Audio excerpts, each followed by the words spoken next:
Fala pessoal, estamos iniciando mais um episódio do nosso GaleniCast.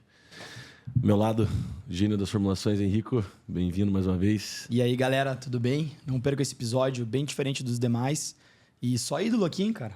Daqui a pouco vão te chamar de Galvão Bueno. Tá ficando bom, né? Nosso nível de convidado tá cada vez melhor. Vamos que vamos. Guilherme tá com nós também hoje. Bem-vindo, Guilherme. Fala, pessoal. Mais um podcast na área, mais um podcast no ar. E hoje, com uma presença especial, mais um ídolo nosso aqui no Brasil. Espero que vocês gostem. Então é isso, pessoal. Nosso convidado de hoje, Gabriel Casagrande, atual campeão e bicampeão da Stock Car. Já tem o nome consolidado, história aí no automobilismo brasileiro. Vai falar um pouquinho pra gente da história dele. A gente vai bater um pouquinho também sobre ativos, suplementação, dieta de atleta, enfim. Obrigado, Gabriel. Obrigado por ter aceito. Seja bem-vindo. Obrigado vocês pelo convite. Espero que seja bom, seja proveitoso para todos nós aqui, todo mundo que está vendo também. Show. Antes de a gente começar a conversar com o Gabriel, nosso site novo está no ar, nossa plataforma. E na nossa plataforma a gente fez a linha Pro, que é totalmente voltada para atletas, né? Então, vamos falar um pouquinho de cada ativo aqui comigo, Henrico. Então, vamos começar pelo colesterol Pro. O Henrico, que criou as nossas formulações. Tá. E aí queria que você explicasse um pouquinho, né, para que serve, quais os ativos tem, como funciona cada um dos nossos produtos da linha Pro. Legal, então assim, a ideia da linha Pro realmente é pegar diversos focos, né, de formulações, e trazer nessas formulações uma combinação de ativos com dosagens interessantes que de fato vão trazer um efeito para o paciente, né? Então a gente tem diversos produtos aí com focos completamente diferentes aí para todos os tipos de atletas e de pessoas que precisam, enfim, fazem utilização de hormônios ou pessoas que só precisam de uma alta performance, pessoas que estão estudando, às vezes, para alguma coisa, ou pessoas que só treinam e buscam uma longevidade e uma qualidade de vida.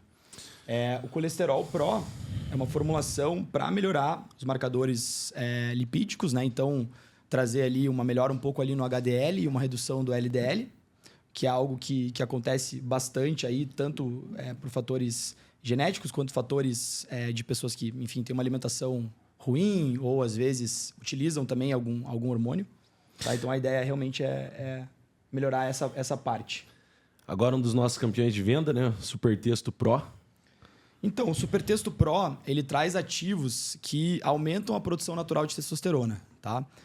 Esse aumento natural, ele melhora a parte da performance em treinamentos, também como parte de disposição, libido, etc. Hepatic Pro. O Hepatic Pro, ele é direcionado para atletas ou enfim, pessoas, né, que estão com marcadores do fígado alterados. Então, a gente vê muito isso acontecer em pessoas que têm, às vezes, uma alimentação ruim, um estilo de vida ruim, também como pessoas que utilizam hormônio. Então, ele reduz, né, por N fatores, aumentar antioxidantes na parte hepática.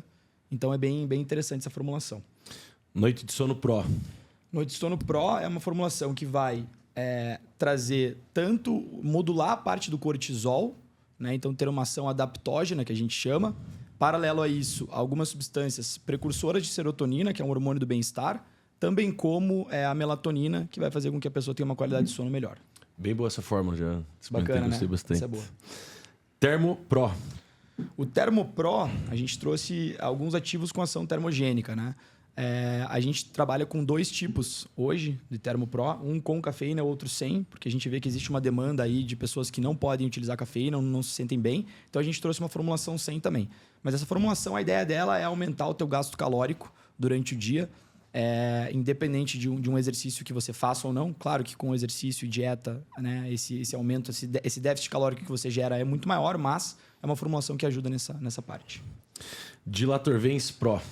O Dilatorvens Pro tem uma ação vasodilatadora. Então, ele contém substâncias que são ricas em nitratos. Os nitratos aumentam a quantidade de óxido nítrico, causando uma vasodilatação, melhorando o fluxo sanguíneo, melhorando a entrega de nutrientes à musculatura e aumentando a performance em treinamentos. Anti-espinhas Pro. O Anti-espinhas Pro, ele tem algumas substâncias que ajudam no controle do DHT, também como fatores de glicemia e controle insulínico, para que você não tenha acne. E ele também ajuda até numa questão de queda capilar, por ser um hormônio que age também nessa parte. Drenalip Pro.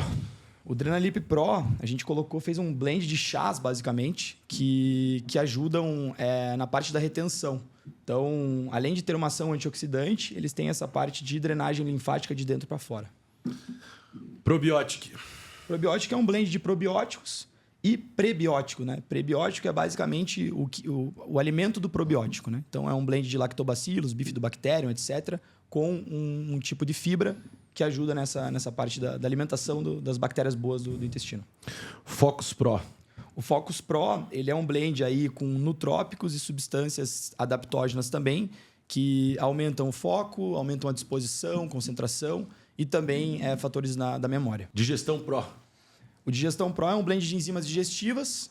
Normalmente, pessoas que têm uma dieta com muito alimento começam a ter alguns desconfortos gastrointestinais e essa formulação ela ajuda nessa tanto absorção de nutrientes quanto na parte de redução de estufamento, enfim, de sensações ruins.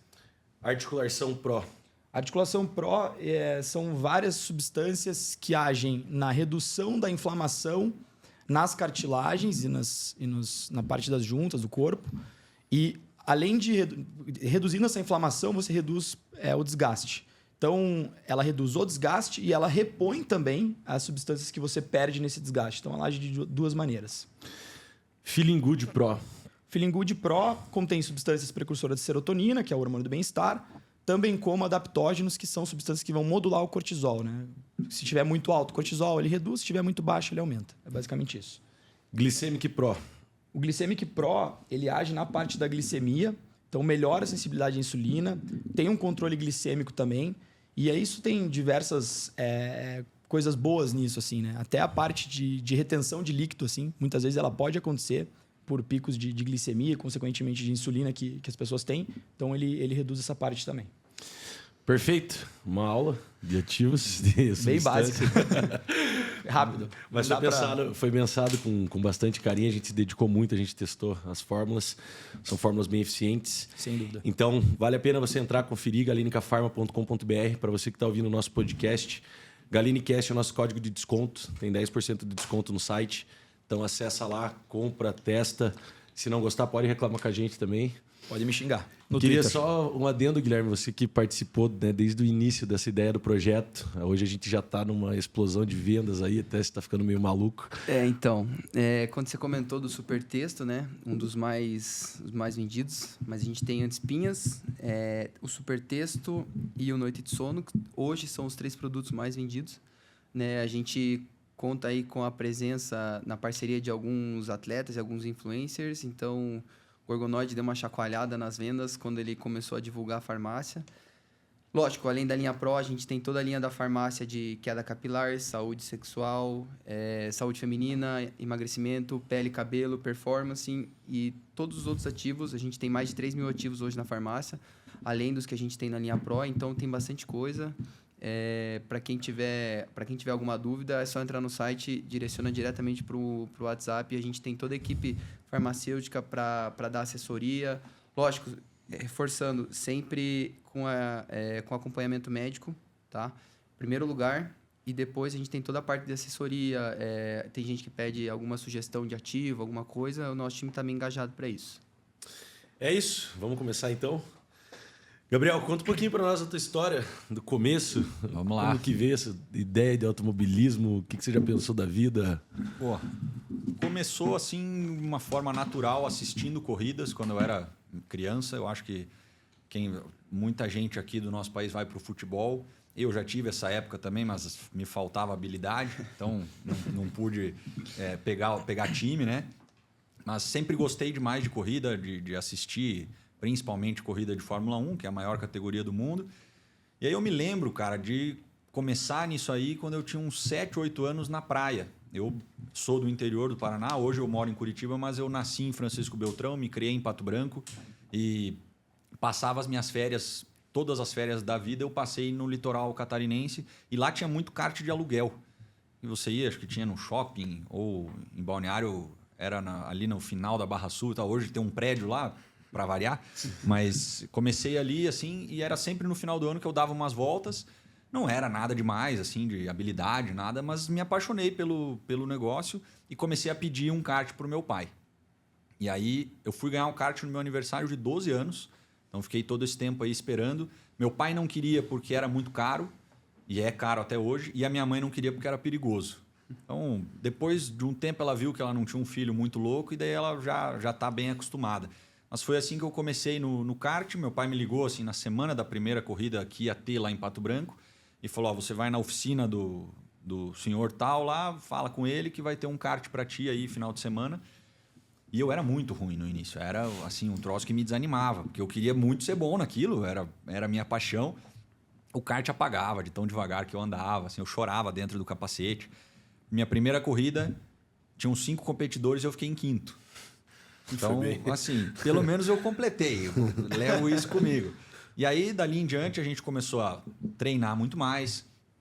Comecei a fazer uns campeonatos um pouco maiores. A gente foi aprendendo um pouco sobre esse mundo do automobilismo, que era você escolher as melhores equipes e com o melhor equipamento e tudo, porque basicamente o automobilismo é uma corrida de carros e a gente é pago para levar o carro até o fim. Então, que a gente saiba fazer o serviço da melhor maneira, mas o equipamento tem uma influência muito grande no nosso resultado. E aí eu comecei no kart lá no interior e aí foi em 2007 e até 2011 corri de kart. No Brasil ganhei tudo que podia ganhar e daí de 11 para 12 a gente resolveu que ia passar para o motorsport mesmo, que era tentar correr de carro. Eu lembro de uma conversa que eu tive com meu pai e ele falou: ó, tem que decidir o que você quer fazer da sua vida, porque se você vai para esse lado aqui das corridas, eu vou te ajudar, precisava ter uma ajuda financeira, mas você vai ter que abrir mão de ficar fazendo festinha, de ficar querendo ir viajar toda hora e tal, você vai ter que treinar muito mais. Eu levava meio na brincadeira. E aí depois dessa conversa, começou a ser uma coisa visando ser profissional mesmo. Quantos anos você tinha? Na conversa eu tinha 16, mas aí o meu primeiro ano de carro foi com 17 e foi quando eu fui morar fora. Fiquei 1 ano na Inglaterra, fiz Fórmula Renault, que é o que hoje é a Fórmula 4. Hoje foi padronizado, né? Fórmula 4, 3, 2 e 1. Sim. Eu fiz a Fórmula Renault lá, corri com vários caras que hoje estão na Fórmula 1 e alguns que chegaram e já não estão mais. E aí depois desse ano ali eu decidi voltar para o Brasil por motivos meus, assim. Eu sabia quanto estava sendo investido e para mim não valia a pena ficar longe da família, longe dos amigos. E aqui também dá para viver do automobilismo e muito bem, se você for bem sucedido. Só que aqui é uma coisa diferente. Lá eu estava indo para o caminho do monoposto. E aqui no Brasil isso não existe. A gente tem até a categoria da Fórmula 4 para que a galera mais nova comece no automobilismo, mas não é forte depois disso. Você tem que ir para fora, ou vai para o caminho da Indy nos Estados Unidos, ou vai para a Europa para tentar algo maior. Aqui o que vira é o carro de turismo. E aí no ano que eu voltei, a gente já decidiu fazer a categoria de acesso à Stock Car aqui, que era a Stock Light. Eu fiz 2 anos na categoria de acesso e já subi. Deveria ter ficado mais tempo, porque quando eu subi para a Stock Car era muito novinho. Fiz um monte de besteira, batia com todo mundo, rodava o carro. Era uma coisa assim bem complicada de ver. E depois de uns anos você vai se acostumando. E aí eu acho que eu comecei em 2014. E aí, em 2017, veio a primeira vitória, que daí eu fui para uma equipe um pouco melhor. A gente foi vendo aonde que era para ir também. Em 2019, foi o primeiro ano que eu briguei pelo título. Em 2021, veio o primeiro título. E aí, hoje, estou aí com 28 anos, 2 títulos da maior categoria do automobilismo brasileiro e pensando em fazer muito mais por aqui. Tem muita lenha para queimar ainda, sou bem novinho. Se eu me cuidar, se eu pegar esse combo aqui, eu acho que eu fico mais preparado e aí vai ter que tirar mais título. Um 50 tirando título. Tomara. Se continuar desse jeito, acho que vai tá bom. Primeiro, parabéns, né? Obrigado, uma valeu. História linda. E dos 2 títulos da Stock, qual foi mais difícil? Foi o segundo. Mais difícil, assim, por conta de resultados, porque foi um ano de muitos altos e baixos, 2023. 2021 foi um ano mágico. A gente tem um calendário de 12 etapas e eu tive 14 pódios. Então a gente tem 12 etapas com 2 corridas. É sempre 2 corridas, sempre né? 2 corridas. Eu tive uma média de mais de um pódio por final de semana naquele ano. Foi um ano assim excepcional. Que eu terminei 2021 com 70 pontos a mais do que eu terminei 23. Então, assim, foi um ano maravilhoso. Foi difícil, óbvio, porque sempre é difícil, mas 23 o ano começou muito bem, aí teve uma baixa, aí na metade do ano voltei a estar muito bem, depois tive outra baixa de 2 etapas ali, e o fim do ano foi ok, deu para ser campeão, não foi aquele ano espetacular, mas a gente se compara com os outros e enquanto você tiver melhor que os outros por 1 ponto, tá suficiente. Foi bem no fim, né? 2023. Isso, 2023 a gente foi conquistar o título mesmo na última corrida e dependendo de resultados dos outros. Assim, foi uma coisa bem complicada, bem nervosa dentro do carro. Então, para mim, eu considero que 23 foi o mais difícil até hoje. Acho que vão ter outros mais difíceis, porque a cada ano todos os pilotos estão evoluindo, todas as equipes estão evoluindo. Então, a gente vai tendo uma categoria cada vez mais equilibrada e hoje é uma das mais competitivas do mundo, é a Stock Car.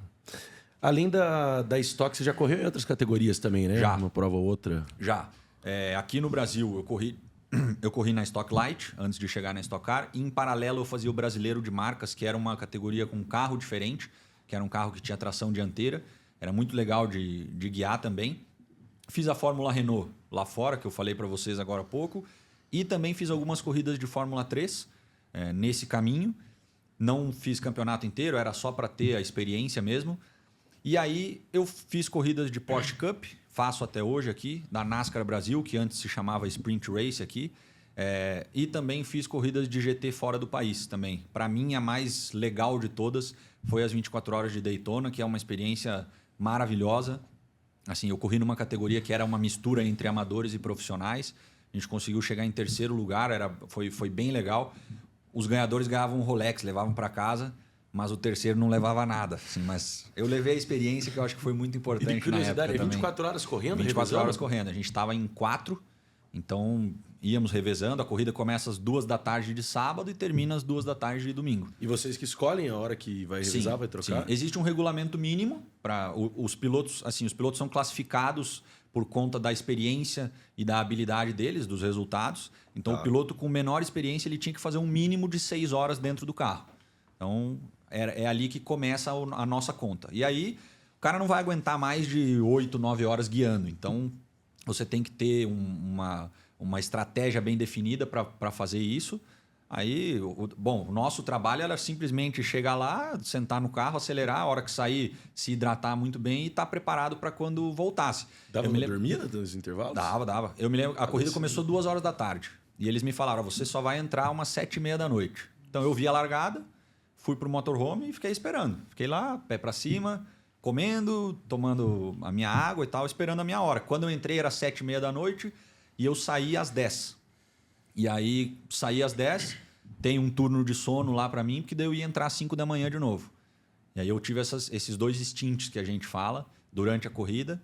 Entrei às 5 da manhã, saiu perto das 8 da manhã. Mas uma experiência muito massa. Porra, muito legal. São carros diferentes na mesma pista. Então você está ultrapassando um carro mais lento, mas de repente vem um muito mais rápido que você para te ultrapassar. Você tem que estar ligado na frente e olhando o retrovisor o tempo inteiro. E foi o carro mais rápido que eu guiei. Chegava a 310 por hora na pista lá em Daytona. Caramba. Então, assim, para mim foi a experiência máxima do automobilismo para mim. Pô, show, exaustivo, hein? Foi, cansativo. Deixa eu fazer uma pergunta. Você acha que esse teu cronograma até chegar na Stock, que você falou que veio do kart, daí teve a Fórmula Renault, Stock Car, Light, você acha que é o padrão das pessoas ou do sonho de quem quer chegar? Porque acho que o brasileiro nasce com 2 paixões, né? Futebol e carro. Então, o pessoal que gosta, que às vezes tem interesse em se dedicar à carreira de piloto, você acha que é o caminho, não digo certo, mas é o caminho mais comum de você sair do kart e, de repente, alguma coisa fora e voltar? Então, o que a gente fez, e aí eu falo a gente porque nós fomos em 5 brasileiros naquele ano que a gente foi para lá. Nós fomos em 5 brasileiros, era 2012, o país já não estava indo tão bem economicamente. Eu sabia quanto que tinha que ser colocado lá para você correr e tem que ter o investimento da família. Ninguém pode se enganar. Eu sou muito bom, alguém vai querer me patrocinar. Não é assim, só porque você anda bem ou você é um rostinho bonito, alguma marca vai te querer. Quando eu fui para lá, nós fomos em 5 brasileiros e no ano seguinte tinha um só. O resto, todo mundo voltou. Eu acho que teve 1 ou 2 que pararam E aí eu e o Fraga voltamos e continuamos correndo aqui. Ele é o mais jovem campeão da Stock Car, que daí a gente já mirou para a Stock Car, que é o que virava no Brasil. E eu sou o mais jovem bicampeão. Então a gente foi com essa ideia, óbvio, de tentar alguma coisa lá fora para ir para a Fórmula 1, que é a categoria máxima do automobilismo no mundo, mas batemos num muro muito cedo e voltamos. E assim, muita gente eu já vi que vai para lá, fica 1, 2 anos e volta e não faz mais nada. Sim. E quando eu voltei para cá, a conversa com a minha família foi a seguinte: não, nós vamos continuar correndo aqui, mas eu vou ter uma vida normal. Eu trabalhava com meu pai, eu fiz faculdade, sou formado. Hoje não trabalho mais com ele, não estudo mais nada, também não quero chegar perto de uma sala de aula, mas porque as coisas deram certo. Senão eu tinha essa preparação para ter uma vida normal também, empresarial, que era seguir os passos dele. Mas eu acho assim, foi certo olhando hoje. Hoje, em 2024, olhando tudo que eu estou vivendo, eu acho que foi certo. Só que eu nunca vou saber se eu tivesse ficado lá, tentado um pouco mais, ou se eu tivesse voltado para cá e não tivesse seguido nesse mundo das corridas, o que eu estaria fazendo. Eu sei que tão feliz quanto eu estou hoje, eu acho que eu não estaria. Sim. Porque hoje está tudo dando certo, a minha vida está maravilhosa, estou ganhando bem, graças a Deus, que é muito difícil nesse esporte. Então, assim, olhando hoje foi certo, mas não é um caminho natural. O natural é ir e ficar tentando. Só que eu já vi vários caras que ficaram tentando, praticamente quebraram a família, porque as cifras elas são realmente altas lá para fora. A nossa moeda lá não vale muito. Então, o cara fica tentando muitos anos lá e quando ele volta ele não tem nem a possibilidade de fazer um investimento aqui dentro. E aí ele vai fazer outra coisa e tal, tem um padrão de vida muito, muito abaixo do que teria se tivesse dado certo lá. Olhando hoje, eu acho que foi certo, foi um caminho bom que eu tomei, mas o natural é que todo mundo fique tentando muito tempo. Foi o mais sensato, sim, digamos assim. Acho que posso definir como sendo o mais sensato. Mas o teu exemplo e o do Braga, você Fraga. Os dois, de fato, então, pode-se dizer que valeu muito a pena. Deu certo.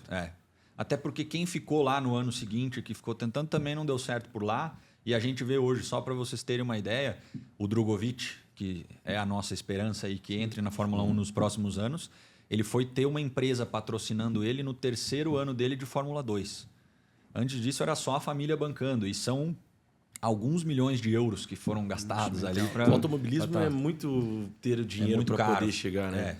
Ele é muito caro. Dos esportes.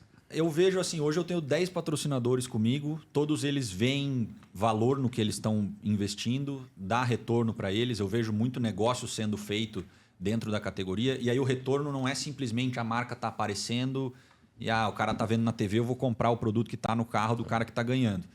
É usar a plataforma, né? Claro. Usar, levar, a gente tem ali... É até meio estressante para o piloto um dia de corrida, porque você tem que atender muita gente, principalmente quando você tem muito patrocinador.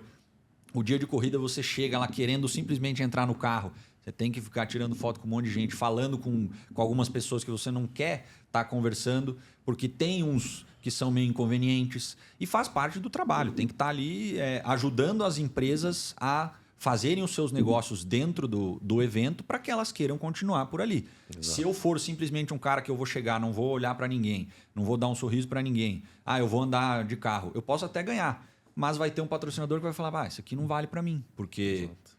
Legal, eu tô com a marca no carro do cara, só que ele chega aqui, ele trata os meus convidados mal, ou ele me trata mal, ele não esboça que tá feliz por ter a gente ali, então tem todo esse trabalho por trás também. Tem um carisma, né? E se você pudesse dar um conselho para quem sonha com automobilismo aí? Cara, tenha muita paciência e resiliência. Né? Você perde muito mais do que você ganha. Isso é uma das coisas muito legais que o automobilismo me ensinou, é lidar com as frustrações. Porque desde o kart você está numa eterna comparação com todo mundo da sua categoria e você perde muito mais do que você ganha. Para ganhar uma corrida, hoje, falando da categoria que eu tô, são 30 caras que estão ali brigando e só um que ganha. Então, 2021 eu fui campeão, 2022 eu fiquei em 3º no campeonato, eu já estava espumando de raiva. Não é legal você perder, ainda mais quando você chega lá em cima. Chega no topo e se manter. Então, tem que ter muita paciência, dedicação. Claro, eu acho que isso é o básico do esportista, é você ser dedicado, focado. tem que saber negar algumas coisas da vida boa, que também, como eu falei antes, daquela conversa com meu pai lá de trás. Eu sou um cara hoje que me acostumei a não fazer muita festa, a não ficar saindo por aí e tal. Eu tenho uma rotina que para uns pode ser chata, mas que eu adoro.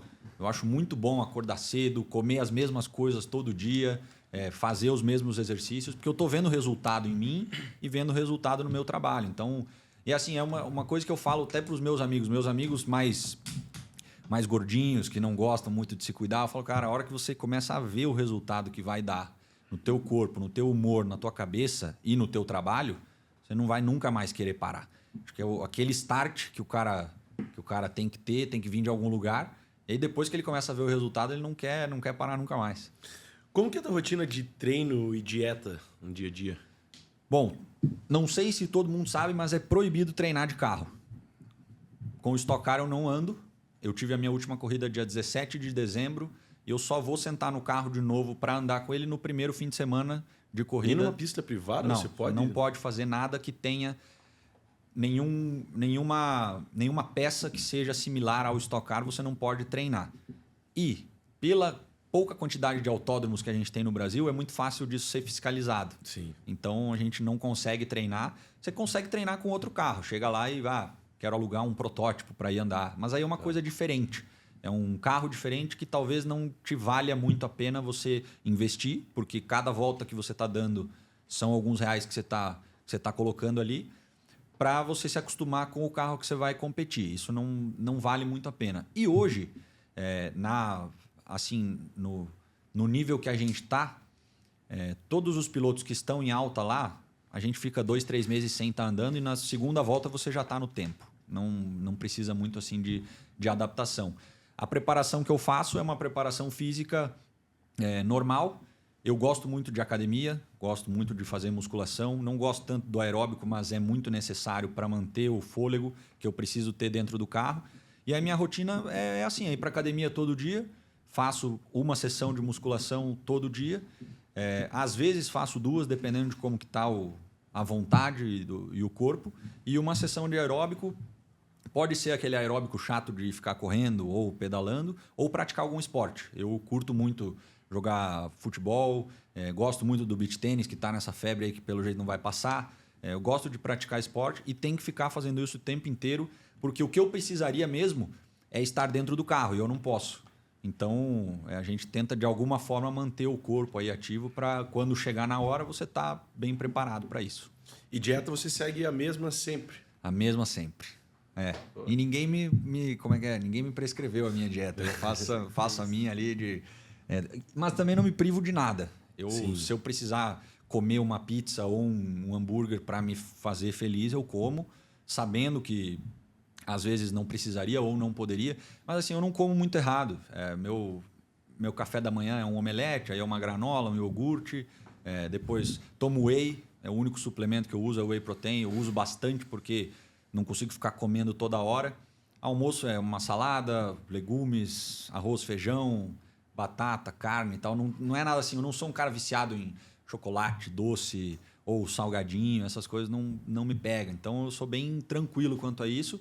E até estava falando com vocês antes, se eu for no nutricionista e ele me prescrever alguma coisa, muito provavelmente eu não vou obedecer. Então é melhor que eu não vá para não ser chato com o cara, não ocupar o tempo dele. E tô vendo que hoje está dando certo. Então vamos seguindo desse jeito aí. Se eu precisar de alguma coisa um pouco a mais, aí com certeza um profissional ajuda muito. Na semana da corrida você come um pouquinho mais? Come um pouquinho mais. A gente tem um gasto energético muito grande na corrida principalmente, mas desde as primeiras voltas que você dá dentro do carro, você está passando muito calor. O carro é um carro fechado com poucas entradas de ar e que hoje esse modelo de carro ele passa dos 60 graus em alguns locais. Então a gente vai agora na primeira etapa é Goiânia. Historicamente você já tem um ambiente quente. Quando está frio lá está 30 graus. O carro ele chega perto dos 60, às vezes passa. E esse modelo de carro novo, ele é meio ingrato com o piloto, porque no modelo antigo você tinha o motor V8 lá, saíam quatro escapes e eles iam para os lados. Saía um de cada lado. Hoje, eles saem os 4 do motor e os 4 do lado esquerdo se juntam em um só e passam em cima da minha perna. Então, o calor dali ele vem para dentro do cockpit, que antes não existia. O modelo até 2019 ele era um pouco mais fresco, um pouco mais arejado. A promessa da Stock Car é que em 2025, que vai entrar um modelo novo, seja um pouco mais frio, um pouco menos quente, né? Digamos assim. 60 graus Mas é uma é sauna. complicado. A gente passa alguns perrengues ali dentro. Só que está todo mundo muito bem preparado. Assim, alguns têm que ser carregado para fora do carro depois do final da corrida, mas a gente consegue fazer muito bem. E existem alguns artifícios também, além da nossa alimentação, que ela tem que ser um pouco mais reforçada na semana da corrida. Desde terça, quarta-feira eu já estou ingerindo muito mais carboidrato, muito mais líquido, porque eu vou perder tudo isso lá no final de semana. A gente tem alguns artifícios que nos ajudam. Existe um ar-condicionado que você prende no capacete. É um ar que ele vem assim como uma ventilação, ele vem um pouquinho mais friozinho, mas não é um ar-condicionado de carro quando você liga no 16. Ele ajuda um pouco. Eu não gosto de usar porque prende bastante a cabeça, eu gosto de ter o movimento. E uma coisa que eu uso muito é uma camiseta com uma serpentina que fica grudada no corpo e ela vai acoplada num saquinho que a gente coloca gelo dentro. Vai ali dá para colocar uns 5 litros e dura 15 minutos. Dessa 1 hora que você fica ali dentro, aí quando você liga é gelado mesmo. Aí passa uma água gelada no corpo, refresca bastante. A minha tática de uso é assim, larguei, deu 2, 3 voltas, eu ligo. Então eu sei que pelo menos para a primeira corrida, que dura meia hora, eu vou estar ali com o corpo mais quente. Aí na segunda não tem muito o que fazer, tem que aguentar, mas me preparei para isso, né? E tá todo mundo sofrendo igual, então eu não posso também dar desculpinha nenhuma. E vocês têm hidratação durante a corrida também, né? Temos essa opção também. Eu não faço, porque uma das vezes que eu fui fazer, a bombinha não parou de jorrar água, eu me engasguei com a água ali dentro do capacete. Daí, imagina, tô passando calor, tendo que disputar a posição, tendo que pilotar e tendo que jogar para fora a água que a bombinha estava mandando para dentro. Aí não foi uma experiência legal. Eu decidi que eu não queria mais, só que eu tomo muita água antes e logo que eu saio também, muita água. Eu não sou de ficar tomando isotônico, só ponho a água para dentro. Aí uso gelzinho de carbo, essas coisas assim que são mais básicas, que dá para o esportista colocar para dentro. Existe diferença na demanda energética entre monoposto e turismo? Então, existe. Na verdade, o monoposto ele traz uma demanda energética de um gasto muito mais caloria, né, numa corrida. Também como, assim, parte muscular ali tem uma demanda muito maior. Já a parte de turismo, né, que é o teu caso, Gabriel, ela já é um gasto mais para manter a temperatura do corpo. Porque você está dentro de um ambiente muito quente, né?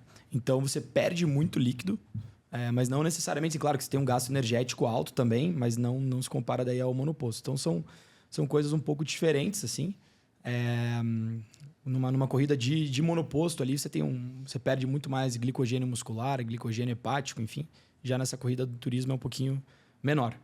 Então, por isso que numa corrida de turismo, o ideal seria você focar mais nessa parte de hidratação e de reposição de eletrólitos, enfim. Claro que um gelzinho de carbo, ter uma alimentação, né, maior ali nos dias anteriores à corrida também ajuda. E esse gelzinho de carbo acho que é bem interessante também, até como outras suplementações, assim, uma cafeína, alguns nutrópicos para melhorar a parte de concentração, se o piloto estiver meio cansado. Essa reposição do carbo em meio à corrida. Então, seria basicamente isso, assim. Mas, se for pegar um monoposto, daí você já tem uma demanda um pouco mais agressiva, assim. Tá entendendo bem, né? De corrida. Você viu só? Não, tá certo. A parte científica, ele tá... Não, é isso porque o monoposto que a gente fala é aquele carro que tem um lugar só. É o Fórmula 1, digamos assim. Existe o monoposto que é o protótipo, que ele é como se fosse um Fórmula com carenagem em cima. Eles têm muito mais pressão aerodinâmica. Então, você consegue frear o carro mais dentro da curva, você freia mais tarde, contornar a curva mais rápido, e nisso a força G vai agindo no corpo e o piloto tem que fazer mais força. Então, realmente, para você pilotar um carro monoposto ou um protótipo, você tem que fazer mais força. Mas é um carro que você tem mais ar vindo para dentro do carro. Então, você não sofre tanto com o calor. A gente ali dentro, a gente sofre mais com o calor. Por isso. Teve uma época que eu colocava uma bicicleta dentro da sauna para ficar me preparando. Eu ficava mais doente do que outra coisa, porque com certeza eu não cuidava da minha reposição. Mas, assim, ajuda, porque você está acostumando o corpo a enfrentar aquela situação ali enquanto você está fazendo o exercício. Eu queria... Deixa eu interromper, Léo. A gente sabe muito que na Fórmula 1 tem essa questão do peso piloto-carro, né? E eu queria saber como que é na Stock, porque imagino que... Eu não sei exatamente o peso de cada carro, mas o pessoal da Fórmula 1 é muito magro, né? Fisicamente, eles são muito meio mais magrinho, pequenininho. Eu queria saber se na Stock, não digo essa cobrança, mas tem esse critério, esse pensamento de a gente tem que entrar no equilíbrio de peso corporal e peso do carro. O pensamento ele é basicamente o mesmo, só que a gente tem uma diferença. O Stock Car hoje, o regulamento, o peso mínimo é 1.350 quilos o conjunto carro mais piloto. Da Fórmula 1, se eu não me engano, são 850 quilos. Então dá uma diferença muito grande. E os pilotos da Fórmula 1, eles têm que ser o mais leve possível por conta da mesma filosofia que a gente usa na Stock Car, que é quanto mais leve você tá, mais liberdade você dá para a equipe escolher aonde que eles vão colocar o peso no carro. E aí tudo isso tem a ver com o equilíbrio do carro, que é o que a gente está buscando. Para você ser mais rápido na pista, você tem que ter um carro equilibrado, que não agrida tanto os pneus e que você consiga guiar. E aí, isso aí vai muito do acerto que a equipe vai fazer e do jeito que o piloto gosta. Por exemplo, a gente tem na equipe 2 carros. Eu gosto de um carro que tem a traseira mais solta. Isso aí até é meio complicado de falar, mas eu gosto de um carro que me ajude a fazer a curva, que você entra na curva e o carro ele vai e faz a curva. O meu companheiro de equipe não gosta.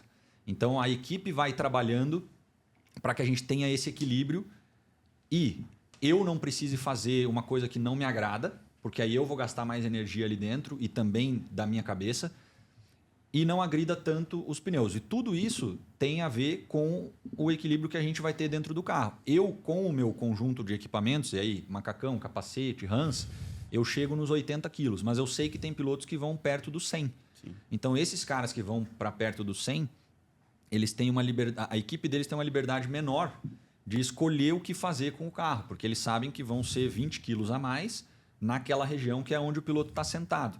Então, assim, o regulamento é feito com base nesses caras mais pesados, para que eles não precisem emagrecer. Pelo menos na Stock Car. Na Fórmula 1 teve uma época que não foi feito assim e tinha pilotos muito altos que eles praticamente desmaiavam toda a corrida quando eles saíam do carro, porque eles tinham que ficar muito magros para poder chegar no peso que a equipe precisava. E aí até na Stock Car, tem uns pilotos que são bem menores. A minha altura é 1,83. Tem cara que tem 1,65 e está ali correndo. Então ele é mais leve que eu, a equipe deles tem mais liberdade para fazer o que puder fazer com o equilíbrio do carro. Então, assim, quanto mais leve o piloto for, é melhor para a equipe trabalhar. Não é garantia de sucesso. Tem caras que são muito altos e que são muito bem sucedidos no mundo das corridas. E aí isso tem tudo a ver com o casamento entre o piloto e o carro e a equipe, o acerto que eles usam. Então, assim, não é garantia de que você vai ter um sucesso, mas sim torna um pouco menos difícil essa parte de você acertar o carro quanto mais leve o cara for. Isso é um ponto forte teu, né? Da tua equipe, no caso. Vocês estão juntos faz já bastante tempo. Vamos pro 4º ano juntos com a Matheus Vogel. Foram 3 anos juntos, 2 títulos. Então o aproveitamento é muito bom. Assim, espero que siga. E o clima é muito bom. Isso eu acho que tem muito a ver. E aí não só no meu esporte, falando de futebol, até numa empresa e coisa. Quando você trabalha com quem você gosta e com quem você se dá bem, as coisas fluem muito, muito mais naturalmente e muito melhor. Eu já falei para o meu engenheiro e para os meus mecânicos, eu falei, se depender de mim, eu vou me cuidar. Até os 45 eu vou me cuidar. Então fiquem vivos e trabalhem bem que a gente vai estar junto aí. A gente vai estar junto por todos esses anos. O fato de ter tido essa oportunidade com eles é muito bacana. Da gente estar atingindo o sucesso juntos é muito legal também. E eu espero que a gente possa colher muito mais, porque chegar nesses 2 títulos com a idade que eu tô, dá para pensar em ter muito mais, chegar talvez no número do Kaká, que são 5 títulos. Ele hoje está com mais de 40 anos, mas não ganhou mais nenhum. Vai que a gente consegue. Vamos de um por vez, mas dá, né? A Stock Car é uma categoria muito difícil, mas se você tiver bons profissionais, estiver bem preparado, eu acho que sempre estando na briga aí é o que precisa fazer para lá no final agarrar a taça. O Gabriel falou que o único que ele toma whey protein, né? E queria que você explicasse qual a importância de um atleta de alta performance utilizar o whey protein e as diferenças de whey protein normal, whey protein isolado, whey protein hidrolisado. Então, na verdade, assim, o whey protein, ele é uma proteína, né? Uma fonte de proteína. Então, naturalmente, assim, ele não é uma obrigação na utilização, mas atletas de alto nível precisam ter uma demanda, tem uma demanda de proteína muito alta. Então, precisam, né? Além do carboidrato, também precisam ingerir muita proteína. E muitas pessoas não conseguem trazer nas refeições durante o dia essa quantidade de proteica suficiente. Então, o whey protein ele vem como um suplemento justamente para acabar com isso, né? Então, por exemplo, você pega um atleta que consegue fazer de 3 a 4 refeições por dia e na soma total ele não consegue ingerir a quantidade de proteína que ele deve no alimento, ele vai lá e toma uma dose de whey, digamos, quando acorda ou antes de dormir. Eu sempre falo assim que eu acho interessante o whey protein encaixar em horários o qual você não consegue ou não tem tempo de fazer uma refeição sólida. Eu acho que esse é o ideal. Muita gente que fala, o whey protein tem que ser antes, o whey protein tem que ser depois. Não, o whey protein tem que só complementar a tua alimentação independente do horário, para que no saldo final você tenha uma ingestão de proteína. Ele não está ali para substituir nada. Não. Tá para Exato. Então, ajudar. por exemplo, se você é um cara que no lugar do whey protein, que tem ali 25 gramas de proteína, você come ali 100 gramas de carne moída, por exemplo, você não precisa do whey protein. Tá tudo certo. Utiliza 100 gramas de carne moída. Mas tem muita gente que não vai comer uma carne moída 3h30, 4 horas da tarde, Além por de ser exemplo. muito mais fácil. Além de ser muito mais fácil. Um shakezinho Exato. ali, pronto. Então, ele entra dessa forma, né? Com relação a hidrolisado e isolado.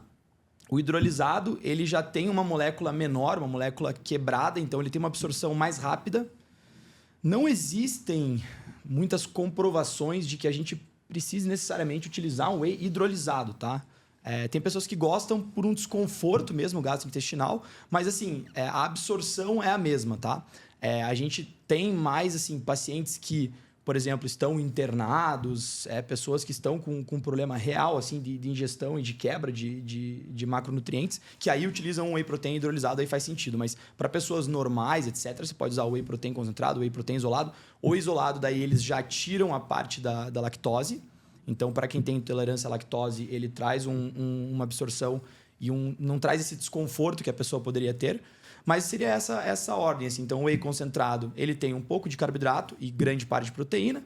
O whey isolado tem um pouco de carboidrato e muita proteína sem a lactose no carboidrato. E o whey hidrolisado ele também tem todos esses fatores, porém ele já tem uma molécula um pouco menor, um pouco de mais rápida absorção. E aí isso veio muito dessa ideia do quê? Pô, treinei, preciso consumir essa fonte de whey, por exemplo, né?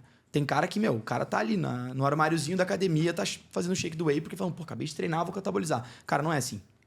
Você vai catabolizar se todas as suas refeições que antecederam o teu treino foram ruins, com baixo teor de proteína, e se depois desse treino você ficar muitas horas também sem uma proteína. Então, cara, se você sair do treino e tomar um whey 15 minutos depois, ou 2 horas depois, não vai ter diferença alguma. Não é verdade que logo após o treino o teu corpo absorve mais proteínas, então? Não, de maneira alguma. Até porque o ciclo de recuperação muscular, ele não dura 1, 2 horas. Ele dura ali dias ali depois de que você fez essa quebra, né? Esse rompimento das fibras. Então, cara, eu sempre falo assim, qual que é o teu pré-treino? O teu pré-treino são todas as refeições que você teve pré-treino. E não só a refeição que você teve 1 ou 2 horas antes do treino. Um cara que treina de manhã, por exemplo, a refeição mais importante é a do jantar. Entendeu? E essa parte da proteína, da gestão de proteína, ela também todas as refeições pós-treino, também como as pré-treino. Então, assim, se você não tem nenhum tipo de intolerância, se é uma pessoa que consome whey e não tem nenhum tipo de mal-estar, compra o whey protein que você gosta do sabor, que seja de confiança, né? E que você possa pagar também, porque a gente sabe que tem uma variação de preço muito grande nisso. Você acha que a creatina encaixaria na dieta do Gabriel? Encaixa, com certeza. Qual que é a importância, né, para um a atleta? creatina tem aumento de força, aumento de energia, ela faz parte do ATP ali, né, do ciclo de ATP. Então, cara, é bem interessante. A creatina hoje com certeza, aí um dos suplementos mais estudados do meio, aí, padrão ouro na nutrição. E ela tem diversos tipos de comprovação. Então, acho que para todos os atletas ela encaixa bem, ela é interessante. A gente vai tentar convencer ele aqui no... Tenho Fica a medo. dica aí. Eu sei que é bom.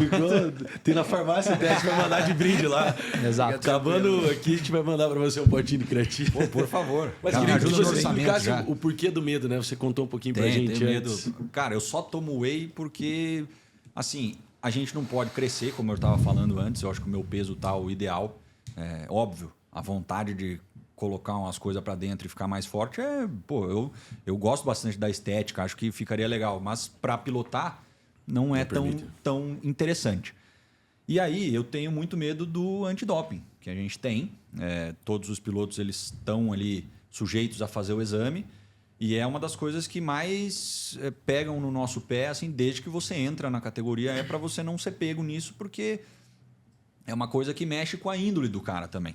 Exato. Então, assim, eu tenho muito medo disso, principalmente nessas épocas que a gente está, assim, perto de final de campeonato, uma coisa assim. Aconteceu uma coisa no ano passado que foi até engraçada. Eu, no início do ano passado, eu falei assim, vou chegar na minha melhor forma física, vou me cuidar de verdade. Eu estava cada vez mais seco, me cuidando muito. E aí, no fim do ano, eu recebi uma ligação de um cara da organização da Stock Car falando assim, tem uns 3 ou 4 pilotos aí que tá me pegando no pé querendo que te mande forçado pro doping. Eu falei, eu? Por quê?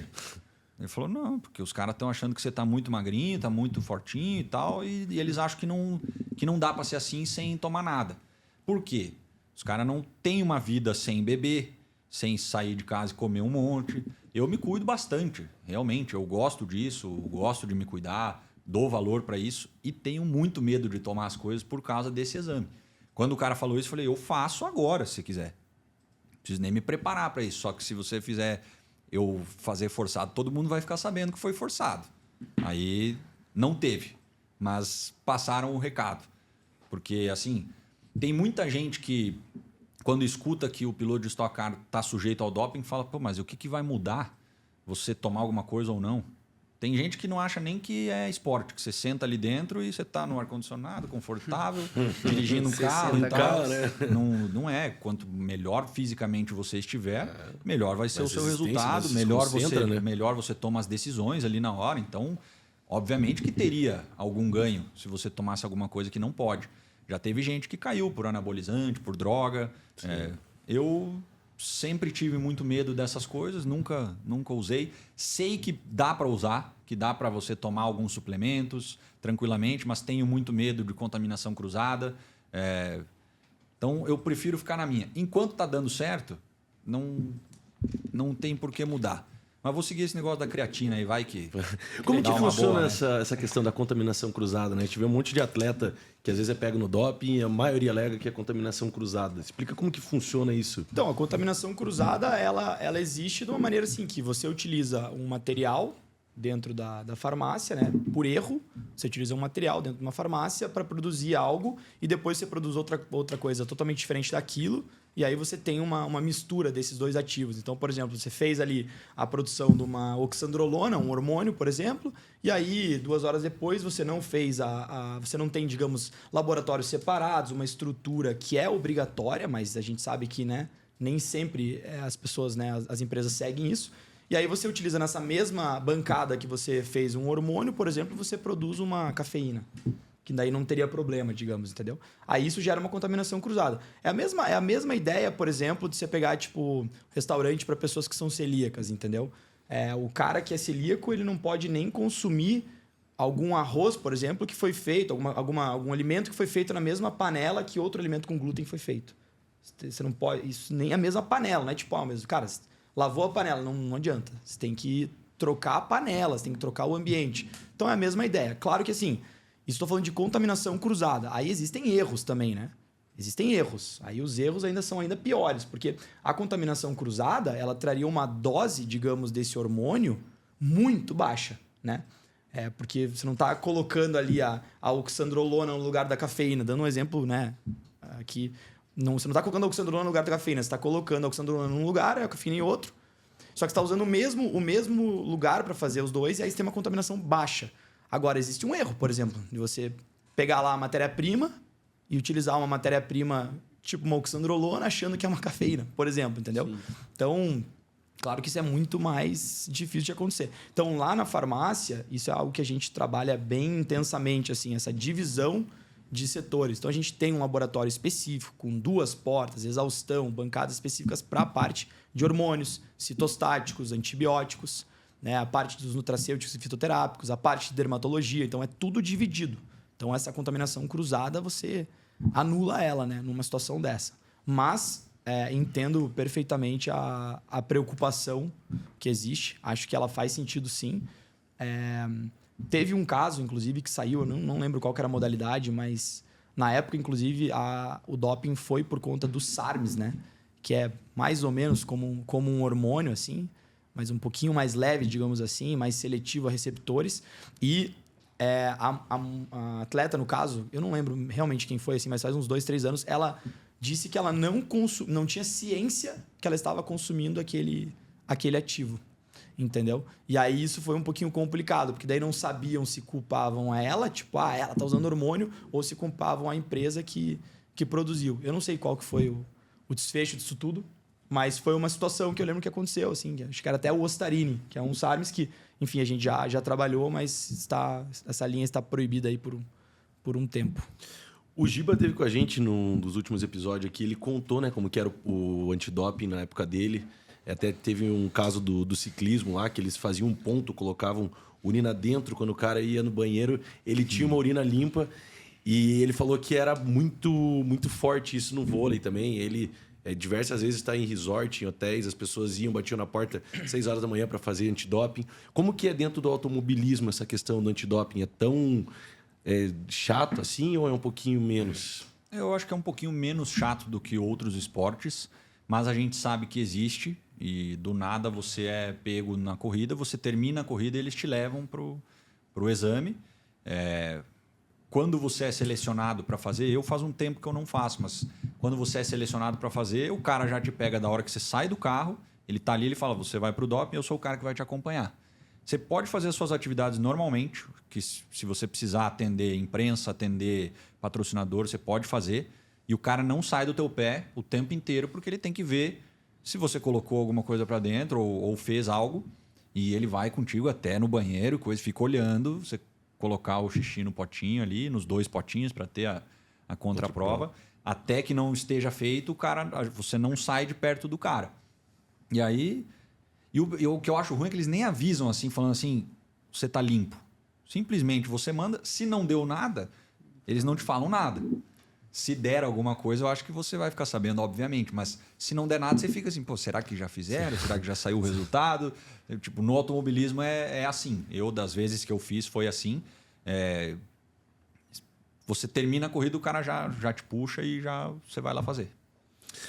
Vamos fazer um bate-pronto com alguns nomes do automobilismo aí, ver o pódio do Gabriel?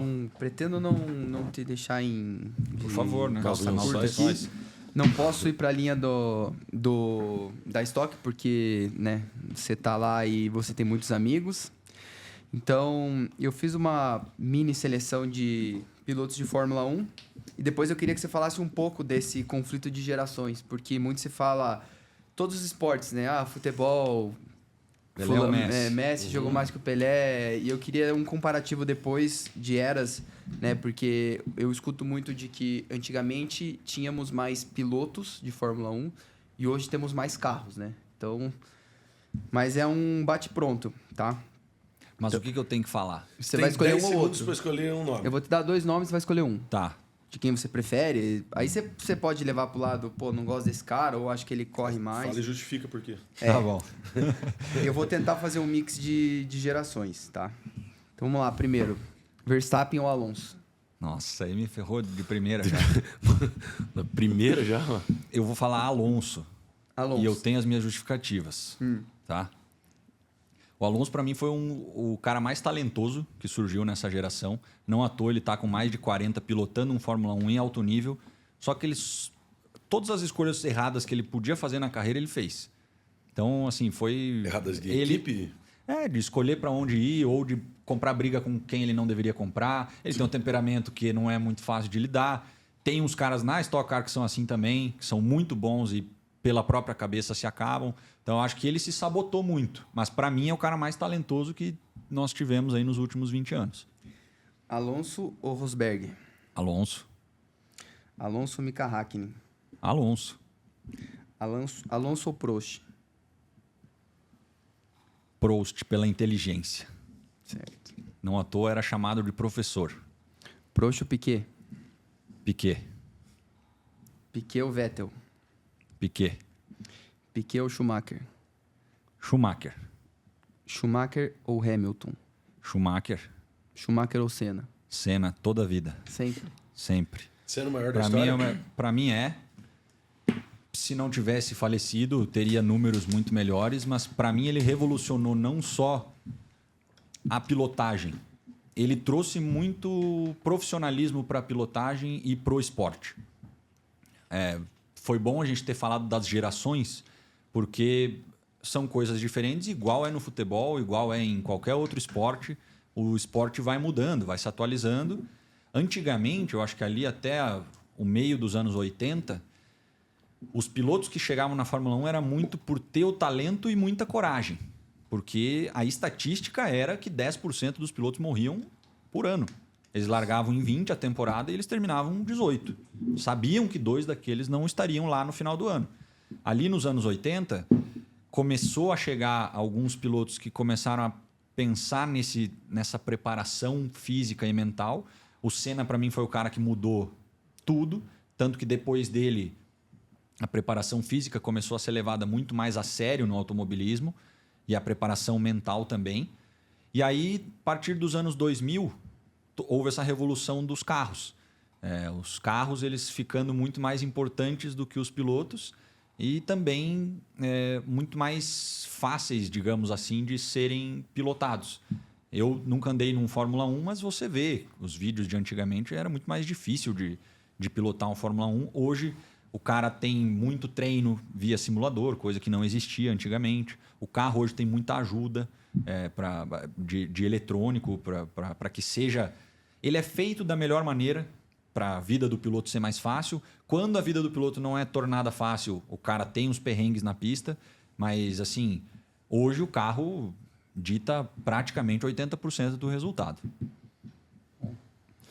Como que você enxerga o cenário brasileiro do automobilismo hoje? Ascensão, estamos numa decadência? Falando do automobilismo brasileiro como pilotos, eu acho que a gente teve uma dificuldade muito grande nos últimos anos por conta da nossa moeda ser desvalorizada. Nós tivemos uma dificuldade muito grande de os pilotos bons terem oportunidades lá fora. A gente teve um caso muito chato de ver, que foi o do Felipe Nars, que ele foi um cara que pilotou muito bem quando esteve na Fórmula 1. Se eu não me engano, ele esteve por 2 anos. Ficou na frente do companheiro dele nos 2 anos e ele foi mandado embora porque ele não tinha patrocínio. Que o patrocínio que ele tinha era do Banco do Brasil, se eu não me engano, e só que o cara lá europeu cobria 3 vezes o valor dele. E as equipes precisavam de dinheiro.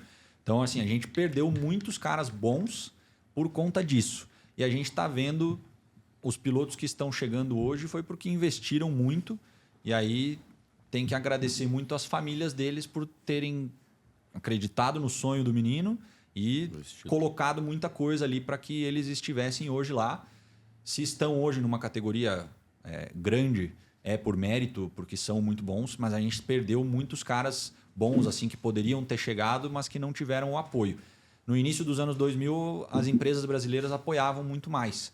Aí, talvez por conta da moeda ou algo do tipo, as empresas brasileiras apoiavam muito mais os pilotos. E hoje, aqui no Brasil, no cenário nacional, eu vejo as categorias crescendo cada vez mais. A gente tem uma cobertura cada vez maior da imprensa. A Stock Car, para você ter uma ideia, ela é transmitida pela Band, pelo Sport TV, pelo YouTube, pela Twitch. E hoje é liberado. Se você quiser fazer um react da corrida ao vivo, você pode. Que antigamente não podia. Sim. Por conta de direitos. Mudou-se essa mentalidade. Então tá muito legal de ver o que está sendo feito. Os autódromos voltando a estar cheios. Quando eu comecei ali em 2014, foi uma época ruim. Foi uma época que você não tinha autódromo cheio, você tinha que meio que falar assim, pô, será que hoje vai vir gente para ver e tal? A TV não ajudava muito, não dava muito espaço. Nessas férias aí, eu assisti a minha corrida de campeão no Sport TV umas 3 vezes. Eles passando, utilizando o replay e tudo mais, coisa que mostra que eles estão valorizando bem. E isso está muito legal. Cada vez mais patrocinadores, cada vez mais empresas acreditando na plataforma, utilizando a plataforma, Stock Car como relacionamento para fazer negócio. Isso para nós é o mais importante. E eu vejo que a gente está crescendo. Não só a Stock Car. Copa Truck, a NASCAR Brasil agora indo muito bem, Porsche Cup está indo muito bem, apesar de ser uma categoria que tem pilotos mais amadores, é um Porsche, então todo mundo quer ver Porsche na pista. Então, assim, o automobilismo, o cenário nacional tá em alta e tá muito bacana. E quais as chances, você falou do Drogovic aí, que você acha de a gente ter um brasileiro e em quanto tempo, se você pudesse apostar de volta na Fórmula 1? As chances são altas, mas o Drogovic deu um azar, cara, que assim... A vaga que tinha para ele conseguiu um apoio muito bom da XP, da Porto, de algumas empresas grandes aí brasileiras apoiando ele agora. Ele deu um azar de ter uma vaga na equipe que o dono é pai de um piloto. Então, uma vaga é desse cara, que é filho do dono, e a outra vaga é do Alonso, que assim, qualquer um que sentar no mesmo carro que o Alonso provavelmente vai ser mais lento. Não tem, o cara está com 40 anos, ele tem uma bagagem que é absurda, ele já correu de tudo. É um cara que tem, além do talento, tem toda essa experiência. Mas o Drogovic, quando ele anda no carro, ele representa muito bem. Só que aí vai naquela conta da politicagem. Você precisa ter o faz-me rir ali sendo um pouco maior e a gente não vê isso acontecer. Eu torço muito para que ele entre, para que ele tenha essa vaga, talvez não nessa equipe que ele está, que é a Aston Martin. Talvez eles queiram colocar ele correndo, porque eles veem que ele é muito bom nos testes que ele faz. Mas ele anda de Fórmula 1 5, 6 vezes por ano. Sim. Então, se ele tivesse ali esse calendário de mais de 20 corridas, o que ele poderia fazer? Com certeza muito mais do que o Stroll faz, mas o cara é filho do dono da equipe, então não tem muito o que fazer. Mas assim, tem um outro menino que foi campeão de Fórmula 3 e que vai correr de Fórmula 2, que é o Gabriel Bortoleto, já está na academia de pilotos da McLaren. Esse aí a gente sabe que tem muita bala na agulha para investir e que as empresas já pegaram desde cedo. Então tá sendo muito bacana de ver que ele está sendo valorizado desde cedo. É um guri muito bom, tem muito talento, com certeza se dedica pra caramba. Conheço a família dele, todo mundo está muito empenhado em fazer dar certo. Eu acho que nos próximos anos a gente vai ter aí, não sei se em 2025, 2026, 2027, com certeza vai ter um brasileiro. Tomara que seja dentre esses dois aí, porque daí são caras que vão representar muito bem. E você, qual que é o teu maior sonho dentro do esporte? Já conquistou o título da Stock Car? O que almeja aqui no mais? Brasil a gente conseguiu o que podia, mas eu quero marcar o meu nome cada vez mais na história da categoria. Como eu falei antes, estou com pouca idade para o esporte, 28 anos. Eu considero que eu não cheguei no meu auge ainda, físico e emocional. Tenho muita coisa para fazer dentro da categoria. Quero chegar a ser um dos maiores campeões da categoria. A gente tem em atividade, o Cacá Bueno tem 5 títulos. Depois a gente tem com 3 títulos o Ricardo Maurício e o Daniel Serra. Eu quero muito chegar nesses números, poder marcar o meu nome cada vez mais. O maior campeão é o Ingo Hoffmann com 12. Esse aí está bem difícil de chegar.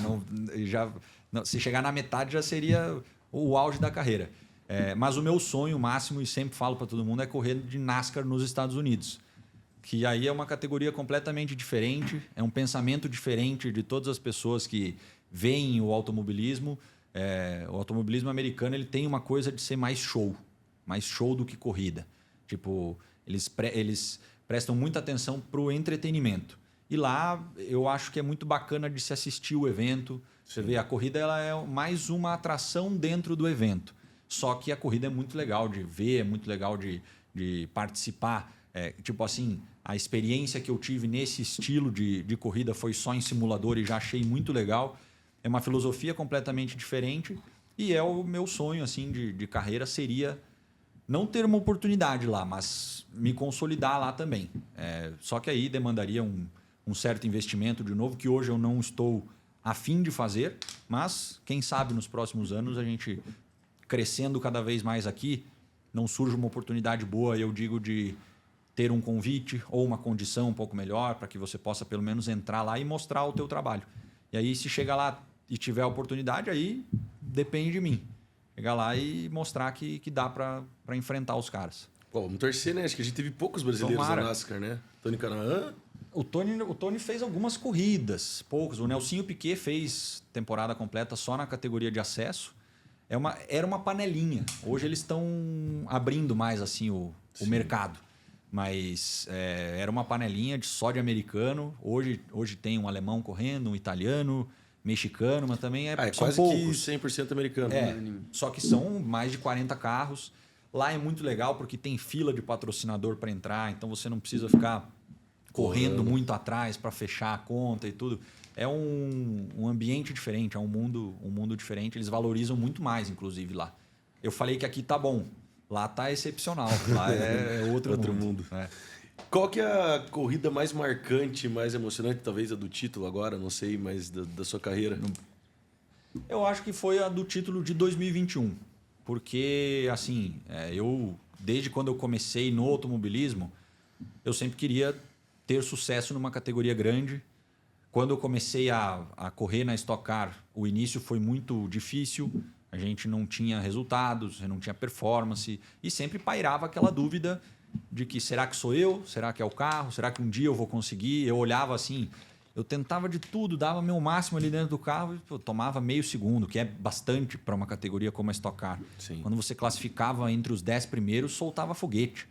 E ter ganhado o título aí pela primeira vez foi assim uma lavada de alma que, nossa, tirou um peso muito grande das costas. Foi uma realização de um sonho muito grande, de poder bater nomes muito fortes no automobilismo, porque hoje corre comigo o Rubens Barrichello, Felipe Massa, Tony Canaan, Cacá Bueno, Nelsinho Piquet, Thiago Camilo, todos esses caras fortes que eu cresci vendo, né? Hoje sou amigo de alguns, já tenho minhas inimizades também com alguns e estou podendo competir com eles. Para mim, assim, eu sempre fui muito pé no chão, mas sem deixar de sonhar, de falar, pô, seria legal se isso acontecesse, mas não me vislumbrava de vou chegar, vou botar o pé na porta, vou ganhar, vou fazer e acontecer. Não, foi aos poucos, a gente foi subindo os degraus para chegar onde chegou, mas para mim a mais emocionante por tudo que envolvia. Eu tinha vindo de um ano que eu tinha sido impedido de participar da final, já disputando o título por ter contraído a Covid-19, e aí no ano seguinte eu tenho a oportunidade de disputar o título, ser campeão, tendo a minha família, os meus amigos lá. Eu me lembro, foi uma das poucas vezes que eu vi o meu pai chorar na vida, foi lá. Então, assim, foi uma das corridas que me marcou demais. Para mim, foi a mais emocionante. E como que é a relação entre os pilotos ali, né? Você falou que tem algumas inimizades, mas vocês constroem amizades mesmo, assim? Sim. Isso aí... Tem amizades. Elas duram até que você não se encontre dentro da pista e dê alguma coisa errada. Assim, eu tenho alguns caras que são muito meus amigos. Tenho pessoas que já foram meus amigos e que a gente acabou brigando por conta de situação de corrida. Porque daí é assim, quando acontece alguma coisa dentro da pista, eu vou ter a minha opinião, você vai ter a tua e quem está julgando vai ter a dele. Então é sempre cada um puxando para o seu lado. Então, assim, eu acho que é natural você ter briga com quem você está disputando, até porque está todo mundo querendo chegar um na frente do outro.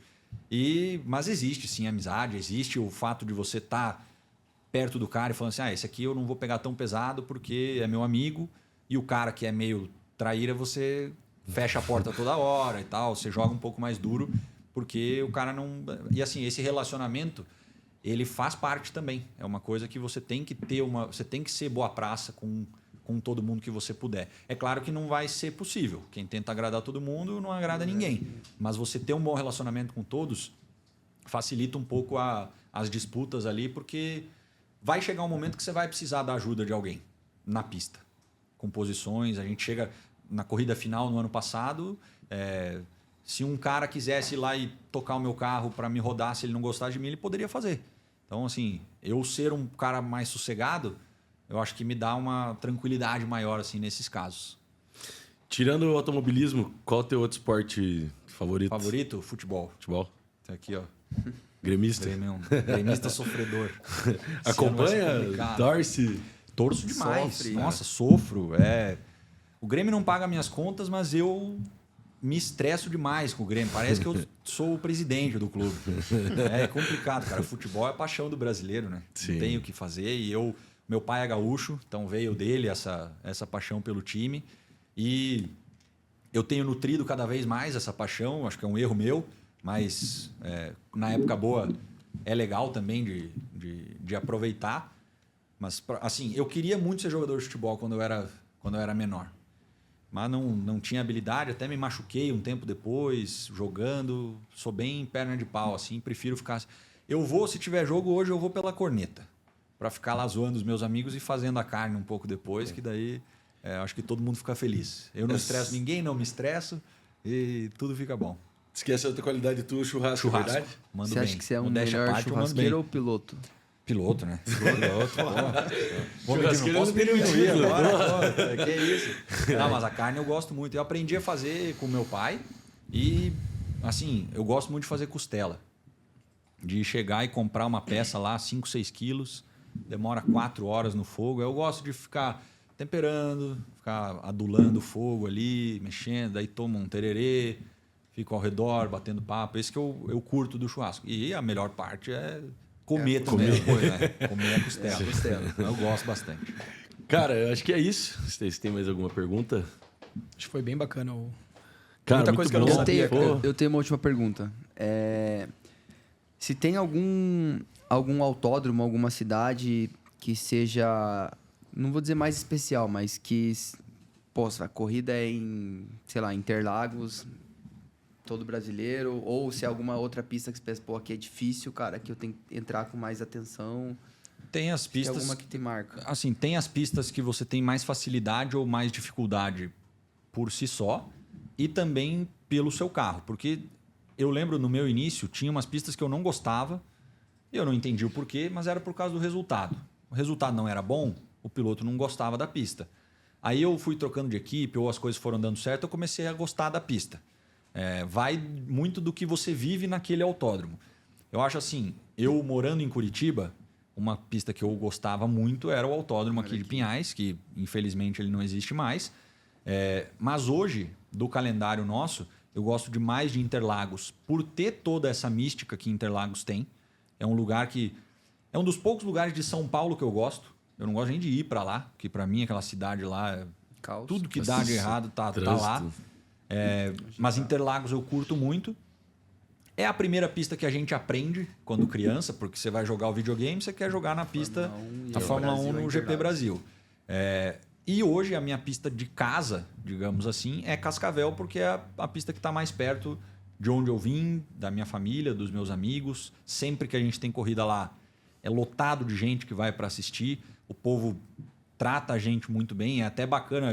Como eu falei antes, eu sou bem pé no chão, mas você chega lá, você vê as criancinhas indo tirar foto, dizendo que é fã e tudo, que está acompanhando. Isso é muito legal para quem está fazendo o esporte e que é da mesma região. Então é muito, muito bacana de ver. Eu fui no final de semana agora no kartódromo lá em Pato Branco, que foi onde eu comecei. A galerinha ficou assim, nossa, o Gabriel Casagrande está aqui e tal. Isso é muito massa de ver, porque eu, quando era criança, tinha os meus ídolos também. E apesar de eu ser muito jovem, é muito legal saber que tem gente que está olhando, que quer chegar na Stock Car e ganhar, como a gente fez. E, assim, por isso que eu tenho que me cuidar cada vez mais, cuidar com a preparação física, mental, com a imagem. Tem que estar sempre passando, tendo um bom retrospecto, tendo resultados, porque está todo mundo olhando e tem gente desde cedo que quer ser igual. Então, assim, tô muito feliz com tudo que está acontecendo, principalmente na região de onde eu vim. Legal. Show! Pô, uma aula de automobilismo. Show. Obrigado, Gabriel. Obrigado Quem sabe vocês. daqui a um tempo a galênica no carro do Gabriel. Aí, Combina, ó, né? tá vendo? Lotado lá na farmácia. É baratinho, cara. Dá pra linkar o G de Gabriel com Galênica facinho. E agora dá pra você começar a tomar creatina também, nós vamos mandar pra ele. Ah, né? Posso confiar tranquilamente. Vai mandar um fiscal para ver se está tomando todo dia. Fechou, tá prometido. Vou começar a tomar. Obrigado, Gabriel. Obrigado por aceitar o convite. Obrigado por compartilhar com a gente essas histórias. Poxa, acho que muita gente que assiste a gente não conhece, né? Não sabe esse mundo do automobilismo. Até pra gente, muita informação nova. Então, obrigado, parabéns, sucesso.